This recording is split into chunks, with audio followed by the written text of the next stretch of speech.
Fala Segundão, beleza com vocês? Vamos nós aqui em mais um vídeo de síntese, de resumo sobre o nosso conteúdo de avaliação. E aí, para poder começar, vamos logo relembrar aquilo que nós abordamos durante essa primeira parte, né, da primeira etapa, que foi justamente o Renascimento, a Reforma Protestante, ali o processo de metamorfose da Idade Média para a Idade Moderna. Vimos também o Iluminismo, vimos também um pouco sobre a Revolução Científica, até chegarmos em Maquiavel e Hobbes.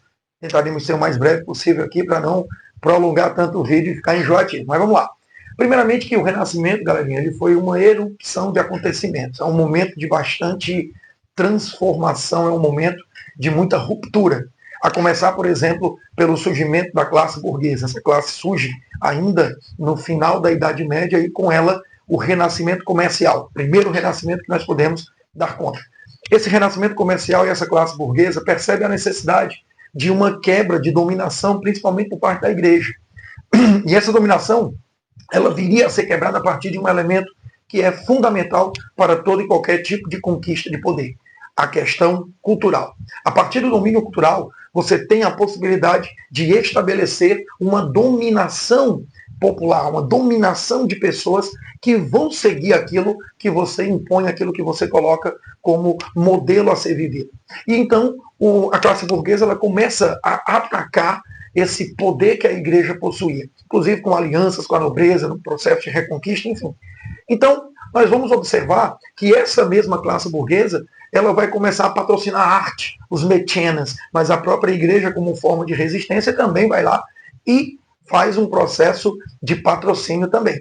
Porém, já é inevitável o resgate de alguns valores greco-romanos, dentre os quais o principal é o antropocentrismo e o humanismo também.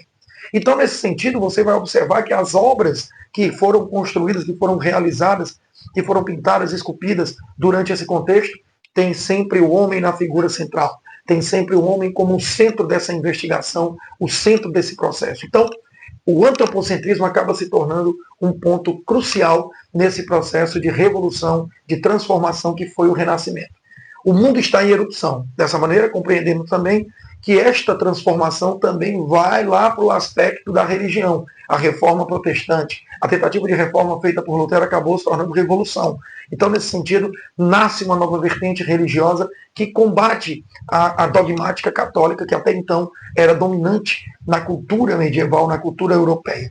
Então, nós vamos ter aí uma outra transformação, uma outra metamorfose, que vai passar também pela Revolução Científica. O Galileu Galilei, Johannes Kepler, Nicolau Copérnico, a ideia do Sol como centro do universo, o heliocentrismo.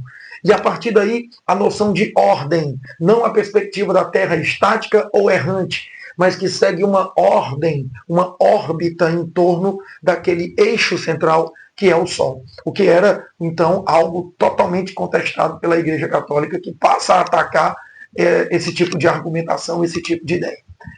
Para concluirmos, Maquiavel reforma o renascimento político e também Thomas Hobbes. Maquiavel vai na perspectiva da conquista do poder. O homem como um ser egoísta e que usa esse egoísmo para a construção da sua força de domínio, da sua força de poder. O livro Príncipe, que é manual do bom governo, ou pelo menos um manual para a conquista do poder e condução de um bom governo, Maquiavel escreve justamente os ensinamentos para que um determinado governante almeje o poder. Livro este que é utilizado até os dias de hoje para quem almeja alcançar essa condição. E aí nós temos em Maquiavel a construção da virtude do príncipe, a virtude esta que contraria totalmente a moral comum. Esta moral comum que tem algumas predileções, exigências, e essas predileções que são altruístas, que são baseadas na alteridade, acaba sucumbindo. Porque em Maquiavel você tem a noção do fingir ser. Não precisa ser, basta fingir. Ser bom, ser generoso, ser amigo, porque o que importa é o resultado que vai ser alcançado com isto.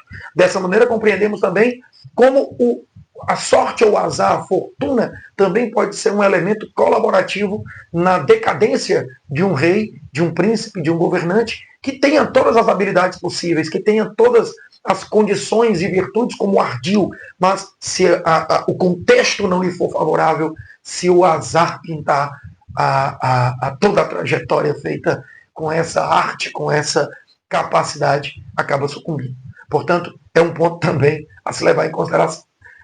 Pensemos também em Thomas Hobbes. Thomas Hobbes trabalha a perspectiva da natureza humana e como o ser humano é voltado para o belicismo, para a guerra, como o ser humano cultua a guerra. Mesmo estando nós num estado civilizado, como diria Thomas Hobbes, estaremos sempre recorrendo ao conflito, sempre à guerra, algo que vem desde o estado de natureza este, que é o nosso estado primitivo, que acabou se tornando uma forma de guerra de todos contra todos. Então, nesse sentido, o homem foge até para que ele possa se sustentar na natureza como toda e qualquer espécie. Até porque o homem é o lobo do homem. O homem está no topo da cadeia alimentar devido à sua condição racionalizante. Porém, essa condição de estar no topo da cadeia alimentar, ela é ameaçada pelo próprio homem na sua própria existência. Por isso, nós estabelecemos um contrato e criamos o Estado. Daí, Hobbes ser o primeiro filósofo contratualista, iniciando uma tradição que vai até Jean-Jacques Rousseau no Iluminismo. Ok?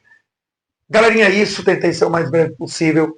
Beijão para todos vocês. Boa prova. Vamos fechar essa nota boa. E segunda-feira, terça-feira, aliás, só quero ouvir bons comentários. Valeu, abração e até a próxima.